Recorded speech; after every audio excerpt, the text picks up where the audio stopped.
Hi, I'm Sara G Allison. I'm a trichologist at Hair Today and More Tomorrow, which is my company that I founded, and I've created a whole range of wonderful products for your hair and for your scalp. Now, it's not just about creating products now. I'm still very actively involved with doing consultations. And when I tell people what I do, people usually assume that I'm seeing men with male-pattern hair loss. However, quite a large number of my clients are actually female and are of the menopausal age. So it's something that I thought I wanted to talk to you about today was about menopause in hair loss. And,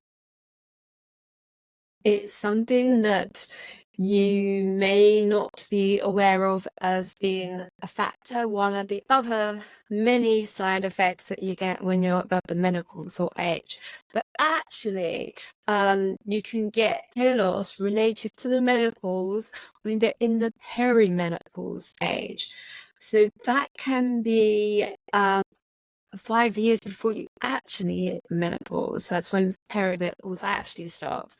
The average age for menopause starting is about 51. So therefore, around about 20s onwards, you can be starting to get some hair loss related to that. And unfortunately, when we're talking about female pattern hair loss, which is the type of hair loss that you get when you have menopause, it tends to be a more progressive type of hair loss. It's a generalized thinning. Typically, the female pattern is more at the front and on the center parted, and then you may see some recession here at the temples too. So that's how it happens with women. And it's not like with men when they go completely bald on the top or completely bald on the crown eventually. It's with women, it tends to be what we call a diffuse type thinning. So it's just a thinning and a bit of recession, maybe just creeping back a little bit further here at the temple. So that's something to look out for. And you may not know, though, that it doesn't mean that you have to live with it. There are things that you can do to help when you have female pattern hair loss. A lot of ladies might think about going on HRT because they may think that their estrogen levels are dropping too high, isn't it? Might go on HRT to correct that. In actual fact, the estrogen levels only drop a little bit. It's more likely that you're getting problems because of the progesterone levels that drop quite a lot more dramatically. And also the testosterone levels can drop quite a bit too. So that can affect your libido and your get up and go, your general energy.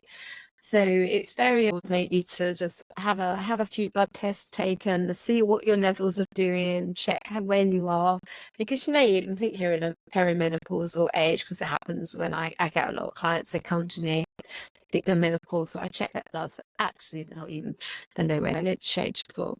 So there can be other factors related to your hair loss. But it is very important to ask for those blood tests. And if you are considering HRT, my little warning to you is when you go on HRT, you have other side effects. So other menopausal type side effects, such as like hot flushes or memory problems or just being very tired and so that is the menopausal symptoms goes on and on, doesn't it? But don't do it specifically for your hair because a lot of them, the vast majority of HRT, actually are synthetic and actually very bad for your hair. So don't do it specifically for your hair, but if you do have other problems, then certainly discuss with your doctor about getting on HRT, but really ask for the bioidentical type of hormones. So they might not be too accurate with you making suggestions, but they would usually obliged.